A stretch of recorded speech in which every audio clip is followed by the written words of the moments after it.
You're on a city bus, feeling that familiar, low-level anxiety about a simple transaction.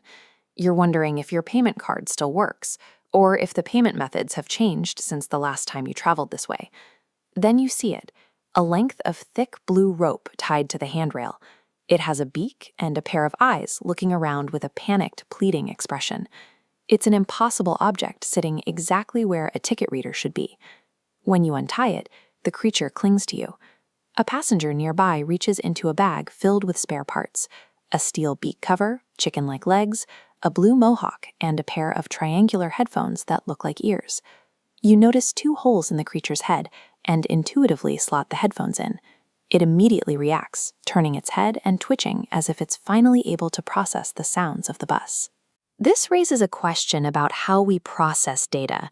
Why does the brain abandon a logical worry about bus fares to generate such a specific, emotionally charged rescue mission for a mechanical toy?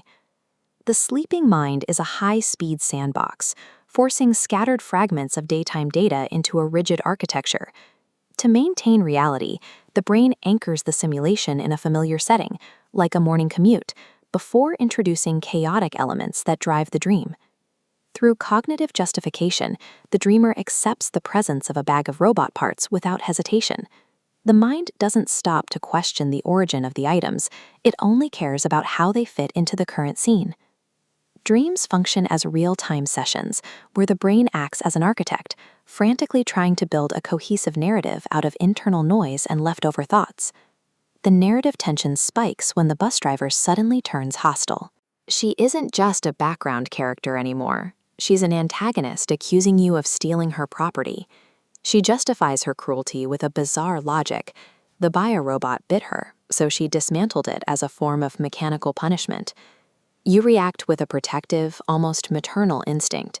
You gather the pieces of the creature, now called Dracosha, and run for the exit, determined to save and rebuild him. This reaction is driven by anthropomorphism. Because the creature has eyes and displays fear, our hardwired instincts project human vulnerability onto it, regardless of the fact that it's made of rope and spare parts. The brain heightens the stakes by casting the driver as a specific type of villain, a buyer of online biorobots who enjoys the act of dismantling and tormenting them. This shifts the conflict from a simple dispute to a moral battle against a predator. This chase sequence allows the brain to process modern anxieties about technology and anonymous cruelty in digital spaces, filtered through a mechanical pet. The dream reaches its peak as you flee the driver and find yourself in a city that is suddenly and impossibly flooded. In psychological terms, rising water often represents the feeling of being completely consumed or overwhelmed by pressures in the waking world. The panic peaks here, trapped in deep water, with no visible escape, trying to protect a fragile synthetic life from a pursuing threat. The brain has successfully synthesized a high-stakes emotional thriller out of unrelated, nonsensical fragments, pushing the dreamer toward the edge of a panicked awakening. Then, the snap. You wake up in your bed. The flooded streets and the aggressive bus driver vanish instantly as your brain reestablishes a connection with the physical world.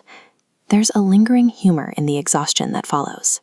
You feel physically dream from a mission to save a robot that never actually existed, but then you remember the date.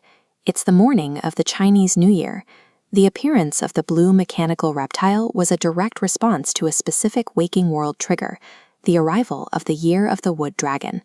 This ancient event seeded the subconscious narrative. The traditional dragon became the foundation for the dream's character.